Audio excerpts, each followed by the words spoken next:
தையல் மிஷின் வாங்கி 10 வருஷம் ஆகுது. இந்த 10 வருஷத்துல எனக்குன்னு புடவை, நைட்டி எது எடுத்துட்டு வந்தாலும் உடனே தச்சு, உடனே ஆல்டர்னேட் பண்ணி போட்டா தான் திருப்தியே அடைவேன். இந்த தடவை தான் தைவெள்ளிக்கு சாமி கும்பிட எடுத்த புடவை நான் இன்னுமே தைக்கல. அந்த அளவுக்கு வேலை பிஸி எனக்கு. மெஷினில் உட்காந்துமே 5, 6 மாதம் ஆயிடுச்சு. வீட்டு வேலை நடந்துட்டு இருந்ததுனால மெஷின் பக்கமே போகலை. போகாமல் இருந்தாலும் அடிக்கடி தொடச்சி ஆயில் போட்டு வச்சிருவேன். இதுக்கு மேலே வெயிட் பண்ணால் மறுத்தையே வந்துடும் சொல்லிட்டு புடவையை எடுத்துகிட்டு வந்து புடவையில் உள்ள ப்ளவுஸை நறுக்கி எடுத்துட்டேன். அதே கலர் ப்ளவுஸு எப்போதுமே புடவையில் உள்ளது தைச்சி போட மாட்டேன்.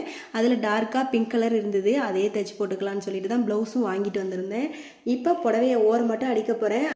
நார்மல் ப்ளவுஸ் தைக்கிறதுக்கு ரொம்பலாம் டைம் எடுத்துக்க மாட்டேன். ஒரு 10 நிமிஷத்தில் நறுக்கிடுவேன், அரை மணி நேரத்தில் தைச்சி எடுத்துருவேன்.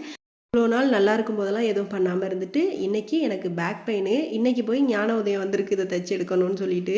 அது என்னமோ தெரியல, நல்லா இருக்கும் போதெல்லாம் எதுவுமே தோணாது. ஏதாவது உடம்பு முடியாத போது தான் அதை பண்ணணும் இதை பண்ணணும்னு தோணும். எனக்கு மட்டும்தான் இப்படியா, உங்களுக்கும் இப்படி தானான்னு கமெண்டில் சொல்லுங்கள்.